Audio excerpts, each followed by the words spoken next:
All right. Do you want to start? So,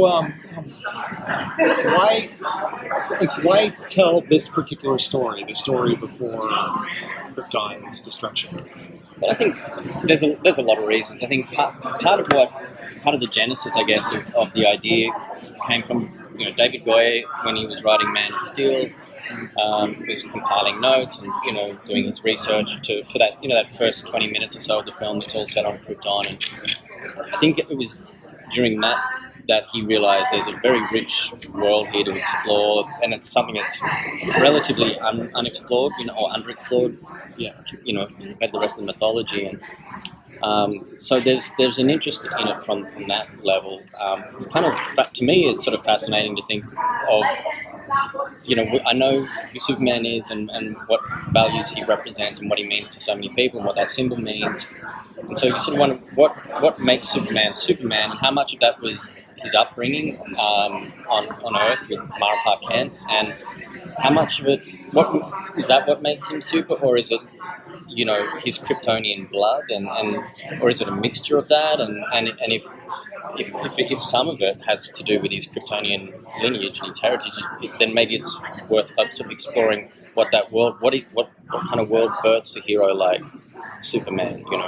So I think that there's interest in it at that level. I think being a science fiction, which means that we get to, I think the best science fiction holds up a bit of a mirror to society and makes some social commentary and can do it in a way that is not.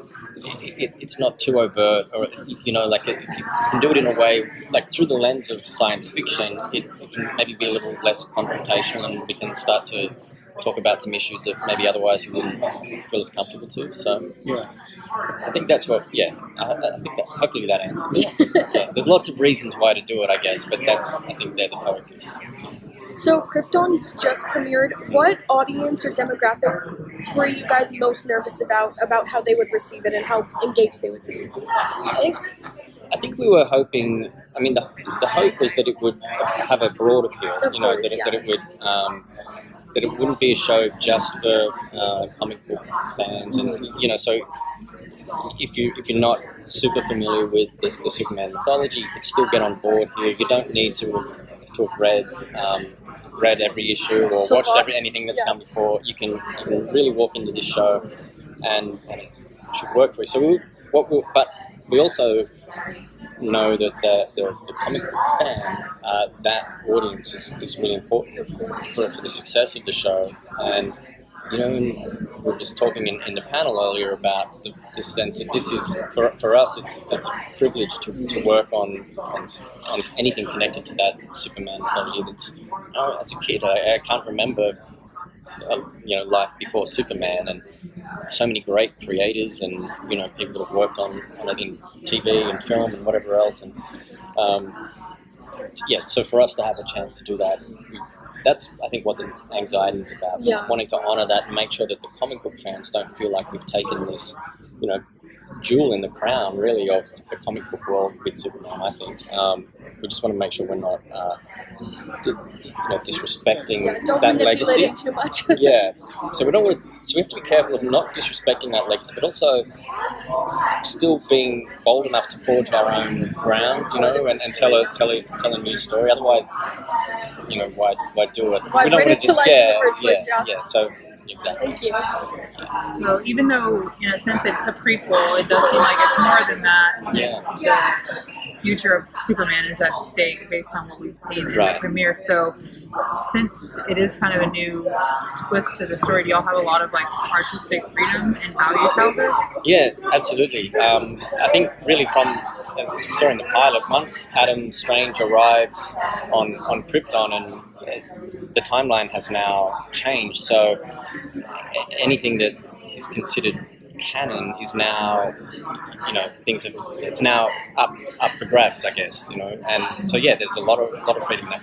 But going back to what I was just saying, we're not looking to just completely upend things just for the sake of it. That feels, like it undermines everything that's ever come before. You know what I mean? So we didn't really want to do that. But I think we're a couple of generations back from from Superman's birth. It's not many people know about Krypton as a planet and what the society was like back then. So there's a lot of freedom already baked into it just from that. And then, yeah, with the time travel, it opens it up even more. Why made you pick Adam Strange to be the time traveling character? It's a good question because I think a lot of comic book fans will sort of be able to put Mr. Gold and point to a bunch of other kind of some characters who could have fulfilled that role, which is very true. But I think the thing about Adam is he's a bit of a gateway character to the cosmic corner of the DC universe, if you like. So he has that relationship to Ran and to Thanagar. So that which are that's those mythologies we want to bring into Krypton as well. We want to introduce they're a part of the world of Krypton that our show's set in. Ran and Thanagar will feature in it eventually. So Adam's a great gateway character for that, but also still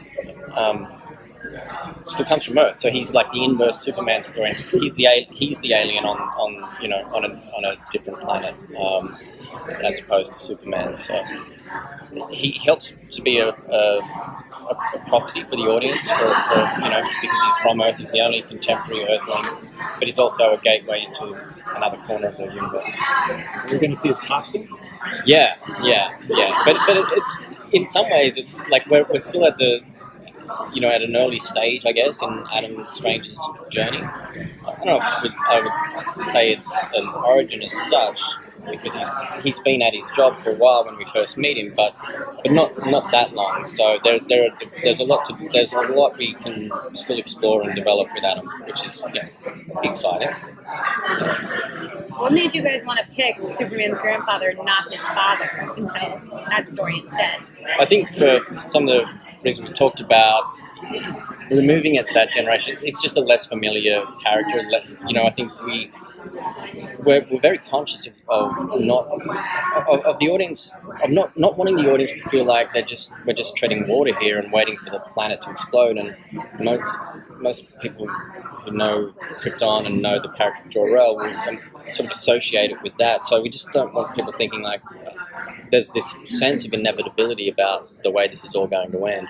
We don't know what happened to Superman's grandfather. That's just not something that people know about. So there's a freedom in that, and it helps again just create a little more distance to what has traditionally been the end of the Krypton story, but it's no longer that way with this series. Yeah, we saw in the pilot that the Zods are already a major part of the show. So are we going to see kind of how that dynamic turn, the tides turn with that? Yeah. I mean, it's interesting to me to have to, when in a lot of ways, the series is just about as much about the House of Zod as it is about the House of El.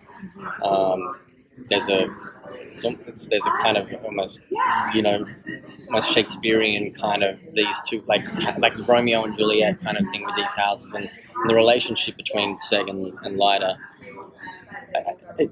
Just when you see them together, it's hard to imagine how did things go so wrong, that like what's going to happen here that creates that enmity between the houses, or will that happen now that the timeline has changed? But yeah, the Zods are, there's like if you sort of talk about Krypton to people, there are a few things that you could associate with them, and one of them is the House of Zod. So it was obviously a natural fit to explore that. What made you go with Brainiac as the #1 villain this season rather than like Doomsday?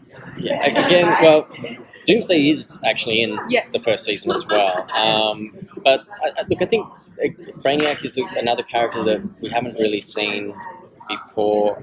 Not to the extent I don't think we're doing in live action anyway. And he's the perfect fit for the show, again, being it's not an earthbound, these are not street level kind of heroes, and Brainiac is such a high concept character. It needs a kind of a big high concept show for that, I think, for that character to kind of like to feel organic to it. And Brainiac really does. And of course, the other thing is that most people who know anything about Krypton from the comics will know that Brainiac comes for Candor. It's part of canon. It has been for I don't know since forever that I know of. I can't remember when that first story was, but so yeah, it was a natural fit for that reason, and I think judging by the response so far, I think people are happy about it. Right. Thank you. All right, so thanks a much. lot. Yeah.